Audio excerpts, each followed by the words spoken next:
ये कहानी जेक के बारे में है जो कि पेंडोरा प्लेनेट का रहने वाला है। ये अपनी फैमिली के साथ बहुत खुश होता है जिसमें इसकी वाइफ और बच्चे हैं। ये बताता है कि मेरे अपने बच्चों के अलावा मैंने 2 बच्चे भी अडॉप्ट किए हुए हैं, जिनमें एक मेरी ही पुरानी साथी की बेटी है जो उसको पैदा करने के बाद मारी गई, और एक और बच्चा है जो कि इंसानों का ही है, क्योंकि आज से कुछ सालों पहले इंसान इस प्लेनेट पर रहने के लिए आए थे जहाँ पे मैं अभी रह रहा हूँ। लेकिन जब वो वापस जमीन की तरफ चले गए तो ये बच्चा इधर ही रह गया। तब से ये मेरे साथ ही रहता है। ये सब बच्चे आपस में बहुत खेलते और एक दूसरे का काफी ख्याल भी रखते हैं। जेक अपने सब बच्चों को सब सिखाता है, जैसे कि तीर चलाना, मछली पकड़ना और भी बहुत कुछ। ये सब बड़े छोटे खुश तो होते हैं, लेकिन एक रात जेक और उसकी वाइफ आसमान में चमकता हुआ एक सफेद तारा देखते हैं। तो जैसे ही करीब आता है तो पता चलता है कि ये तो इंसानों की स्पेसशिप है, तो एक बार फिर से इनकी प्यारी दुनिया में रहने के लिए आ रही है। इंसानों की स्पेसशिप से निकलने वाली आग की वजह से जंगल में आग लग जाती है, जिससे बहुत से जानवर मारे जाते हैं और बहुत नुकसान होता है। इसके अंदर से इंसान निकलते हैं जो बड़े बड़े रोबोट्स के अंदर बैठे हुए थे, और इनकी बहुत बड़ी गाड़ियां भी थी जो रास्ते में आने वाली हर चीज को कुचल रही होती हैं। जबकि जेक और उसकी वाइफ के पास इस तबाही को देख के रोने के अलावा कुछ भी नहीं बचता। पता नहीं इंसान कब इंसान बनेंगे। खैर, अब लैब को दिखाया जाता है जहाँ एक नीले रंग का इंसान जो बिल्कुल जेक और उसकी फैमिली जैसी शक्ल का लग रहा था, वो बेकाबू होकर उठता है और आसपास के लोगों को मारने लगता है। उसको उसके साथी कंट्रोल करते हुए बताते हैं कि आप हमारे कॉलोनल हैं, यानी कर्नल हैं, और आप इंसान ही हैं। हमने आपके मरने के बाद आपको मॉडर्न टेक्नोलॉजी की मदद से ऐसी बॉडी दे दी है जिस वजह से आप इस प्लेनेट में जिंदा रह सकेंगे। आप दिखने में इस प्लेनेट के लोगों जैसे ही लगेंगे, तो आपको फिक्र करने की कोई जरूरत नहीं है। इसी तरह बहुत से इंसानों को ऐसी बॉडी दे दी जाती है जो कि हम इन कर्नल के आसपास खड़े लोगों में देख भी सकते हैं। दूसरी तरफ जेक और उसके साथी इंसानों को रोकने के लिए उनकी ट्रेन को तबाह कर देते हैं, जिसमें उनके हथियार और खाने का सामान जा रहा था। ये लोग खुद उड़ने वाले क्रिएचर्स पर थे और इंसानों के हेलीकॉप्टर्स को भी तबाह करने के बाद उनका सामान लूट लेते हैं। जब कर्नल को इस होने वाले नुकसान का पता चलता है तो वो जेक को मारने का प्लान करता है, क्योंकि जेक ही है जो नावी लोगों का लीडर है। बेसिकली जेक और उस जैसे दिखने वाले लोगों को नावी कहा जाता है। ये सभी वो लोग हैं जो जंगलों में रहते हैं और इन्हीं ने ट्रेन पर अटैक भी किया था। लेकिन कर्नल की सीनियर ऑफिसर उसको बताती है कि हमने जब भी जेक के जंगल में अपने जहाज भेजे तो उनके उड़ने वाले क्रिएचर्स ने हमेशा उनको तबाह किया। अब तुम ही हमारी उम्मीद हो जो कुछ कर सकते हो। तो कर्नल जंगल में अपने कुछ साथियों के साथ पैदल जाता है जहाँ पर जेक के बच्चे खेल रहे थे। वो अपनी तरफ इंसानों को आता देखकर अपने फादर को बताते हैं, लेकिन उसी वक्त इंसान उनको पकड़ लेते हैं। कुछ ही देर में जेक की वाइफ वहां पर पहुंचकर एक इंसान के सर से तीर आर पार कर देती है। दोनों में लड़ाई शुरू हो जाती है। जेक की वाइफ अपनी बाकी बच्चों को तो बचा लेती है, लेकिन कर्नल उसके उस बेटे को उठा के अपने साथ ले जाता है जो इंसानी शक्ल वाला बच्चा था, जिसको इन्होंने अडॉप्ट भी किया हुआ था। जेक की वाइफ अपने बच्चे को लेके परेशान ही थी कि जेक कहता है कि हमें इस जंगल को छोड़कर जाना होगा, क्योंकि मैं यहाँ का लीडर हूँ और वो कर्नल मेरे पीछे है। क्योंकि जब पहले इंसान यहाँ आए थे तब मैंने ही कर्नल को मारा था। क्योंकि वो नीले जिस्म या एवाटार में जिंदा होकर दोबारा आया है तो वो मुझे मारना चाहता है। अगर मैं, तुम और हमारी मुकम्मल फैमिली यहाँ से चली गई तो हम अपने कबीले के बाकी लोगों की जान बचा सकेंगे, क्योंकि हमारा पकड़े जाने वाला बच्चा जल्द ही हमारी लोकेशन बता देगा कि हम कहाँ रहते हैं और इंसान यहाँ तक पहुंच जाएंगे। जेक की वाइफ जाना तो नहीं चाहती, लेकिन आखिरकार मान जाती है। जबकि दूसरी तरफ इंसान जेक के बच्चे पर जुल्म कर कर उसके घर का पता पूछ रहे होते हैं, लेकिन वो हिम्मत करता है और कुछ भी नहीं बोलता। तभी कर्नल आकर उनको रोकते हैं और कहते हैं कि ये इंसान है तो इसे हम इंसानों की तरह बात करेंगे। ये उसकी तरफ दोस्ती का हाथ बढ़ाकर बताता है कि मैं तुम्हारा असली फादर हूँ, और आखिरी बार जब मैं दुनिया में आया था तो मैं जानबूझकर तुम्हें यहाँ छोड़ के गया था, क्योंकि मैं साथ तुम्हें लेकर नहीं जाना चाहता था। लेकिन अब मुझे एहसास है और मैं तुम्हें अपने साथ वापस लेकर जाऊंगा। जिस पर वो मासूम बच्चा मान जाता है कि ठीक है, मैं आपको जगह दिखा दूंगा। जबकि दूसरी तरफ जेक और उसकी फैमिली अपनी कबीले को छोड़कर अपने उड़ने वाले क्रिएचर्स पर बैठ के यहाँ से बहुत दूर चले जाते हैं कि कम से कम कहीं रहने को नया ठिकाना मिले और वो वहां पे रह सके।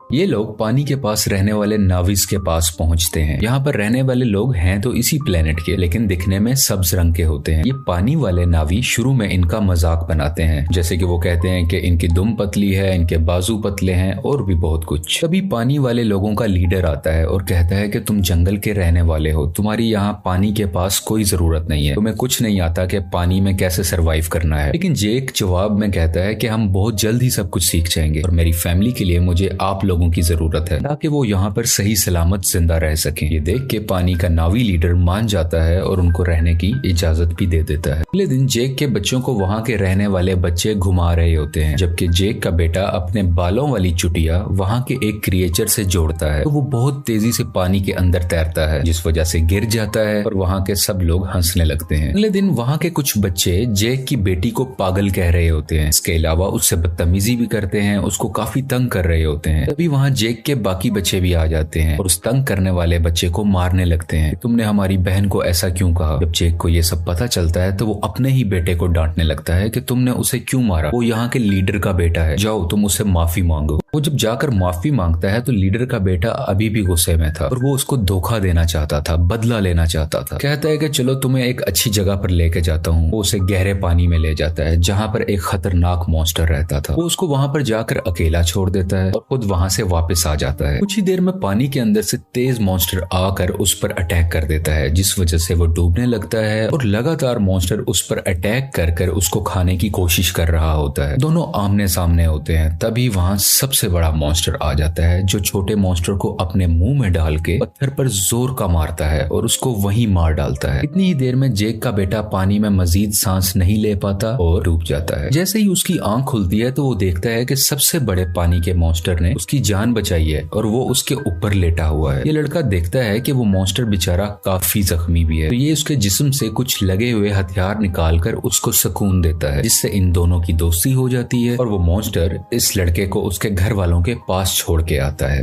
जब सब्ज कबीले वाले नावी लीडर को ये पता चलता है कि उसके अपने बेटे ने ही जानबूझ के हमारे मेहमान को मॉन्स्टर के पास मरने के लिए छोड़ा, तो वो उसको सजा देने लगता है। लेकिन जेक का बेटा कहता है कि आपके बेटे की कोई गलती नहीं है, ये मेरा आइडिया था गहरे पानी में जाने का, मैंने ही कहा था कि हम वहां चलते हैं। इसे देख के लीडर के बेटे को शर्मिंदगी होती है कि इसने मुझे बचा लिया, ना कि मैंने गलत किया था, मैं तो उसको मारना चाहता था। इसी चीज को देखते हुए वो अब दिल से इनका अच्छा दोस्त बन जाता है। जेक का वही बेटा सबको बताता है कि बड़े मॉन्स्टर ने मेरी जान बचाई, पर सब दोस्त उसका मजाक बनाने लगते हैं और कोई भी उसका यकीन नहीं करता। अगले दिन ये दोबारा उसी बड़े मॉन्स्टर के पास जाता है और जाके बहुत ज्यादा एंजॉय करता है। वो दोनों आपस में बहुत खेलते हैं, जबकि कर्नल जेक की तलाश में अब तक फिर रहा था कि तभी उसको इन्फॉर्मेशन मिलती है कि जेक अपनी फैमिली के साथ कहां कहां जा सकता है, लेकिन अभी भी एग्जैक्ट इन्फॉर्मेशन नहीं थी, इसलिए मजीद ढूंढना पड़ रहा था। कर्नल ने वहां के उड़ने वाले कुछ क्रिएचर्स पर अपना कंट्रोल भी कर लिया था, जैसे कि वहां के रहने वाले लोकल नावी लोग उन क्रिएचर्स को इस्तेमाल किया करते थे। तब इंसान जेक को ढूंढने के लिए निकल पड़ते हैं और एक जजीरे यानी आइलैंड पर पहुंचते हैं, जहाँ के लोग कहते हैं कि हमने कभी नहीं देखा जिसकी तस्वीर तुम हमें दिखा रहे हो। कर्नल को इन सब की बातें झूठ लग रही होती हैं, तो वो इन लोगों के एक क्रिएचर को मरवा डालता है। कर्नल का बेटा उसे समझाता है कि ये लोग कुछ नहीं जानते, ये सिर्फ मछलियां पकड़ते हैं, इन्हें छोड़ दो, ये कुछ नहीं जानते। तो कर्नल भी अपने बच्चे की बात मान लेता है, लेकिन जालिम इंसान फिर भी जाते हुए वहाँ आग लगवा कर उनके रहने की जगह को जलवा देता है। इस तरह और भी जगहों पर जाकर बहुत से मासूम नावी लोगों को मारने लगता है। सबसे बहुत कुछ पूछता है, लेकिन इस वक्त तक उसको जेक का पता नहीं चलता कि वो कहां पर गया।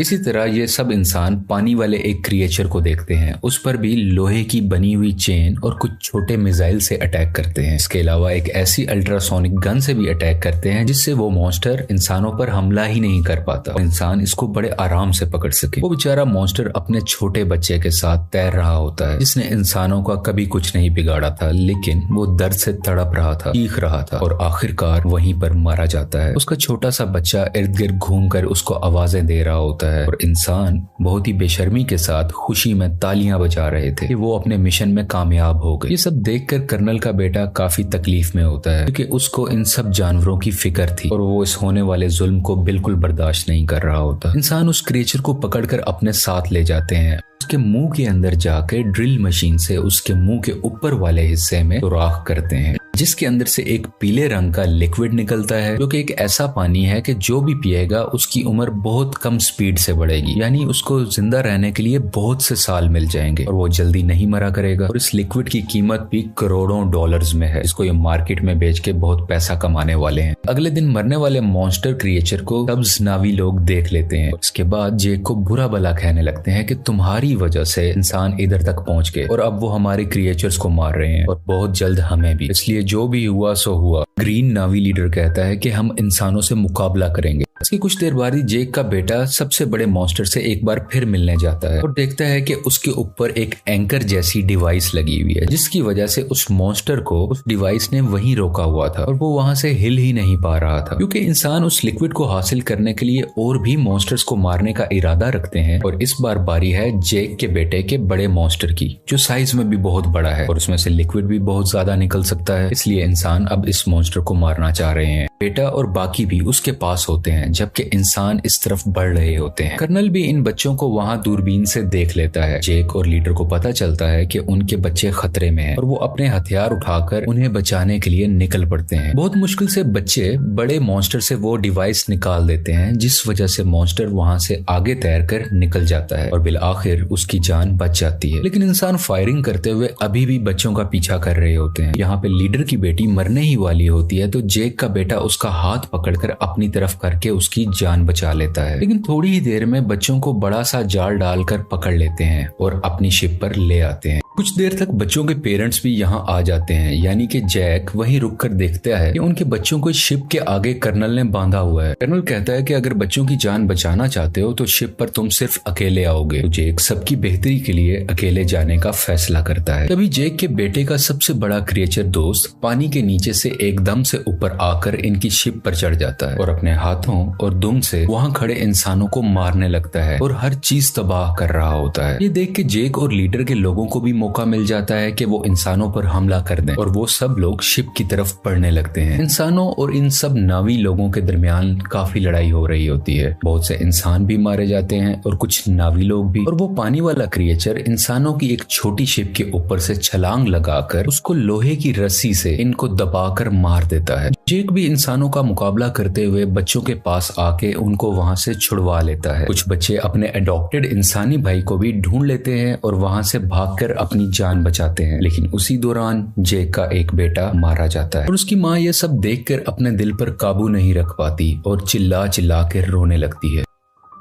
जेक के दो बच्चे फिर से कर्नल ने पकड़ लिए होते हैं और वो लोग इंतजार कर रहे होते हैं कि जेक इनको बचाने आएगा और इसी मौके को देखते हुए हम उसे मार डालेंगे। जेक वहां बड़ी खामोशी से आकर धमाका करता है, जिससे हर तरफ आग ही आग हो जाती है। बहुत से इंसान भी मारे जाते हैं। उसकी वाइफ भी बहुत से इंसानों को अपने तीर से हमेशा के लिए खत्म कर देती है और एक इंसान को गुस्से वाली आंखें दिखाते हुए मार डालती है, क्योंकि अभी अभी उसने अपना बेटा खोया था। उसकी आंखों में दर्द था। मौका देखते हुए कर्नल जेक की बेटी की गर्दन पर चाकू रख के उन सबको हथियार डालने का कहता है। लेकिन उसी दौरान जेक की वाइफ वहां आकर कर्नल के ही बेटे की गर्दन पर चाकू रख देती है, जिसको देखते हुए कर्नल को उसकी बेटी को छोड़ना पड़ जाता है। अब फाइनली कर्नल और जेक की आपस में हैंड टू हैंड लड़ाई होती है। इसमें बहुत मुश्किलों के बाद जेक कर्नल का गला अपने हाथों में दबाकर उसे मार देता है और आखिरकार ये जालिम कर्नल पानी में डूबने लगता है। लेकिन कर्नल का बेटा उसे डूबने से बचाकर पानी के ऊपर ले आता है, क्योंकि कर्नल ने उसकी जान जो बचाई थी जब जेक की वाइफ ने उस पर चाकू रखा हुआ था। जब कर्नल कहता है कि बेटा मेरे साथ आओ, तो वो उस पर गुस्सा कर अपनी फैमिली के पास चला जाता है, यानी कि जेक के पास। और इसको देखकर जेक की फैमिली भी बहुत खुश होती है और उसको पहले की तरह ही प्यार करती है। आखिर में जेक अपने मरने वाले बेटे को पानी के अंदर दफना देता है और उस वक्त उसको सब पुराना याद आ रहा था कि मेरा बेटा जो आज मरा है उसको मैंने कैसे अपने हाथों में उठाया था जब वो पैदा हुआ था, और आज अपने ही हाथों से दफन भी कर रहा हूँ। और इस फिल्म की कहानी यहीं पर खत्म हो जाती है।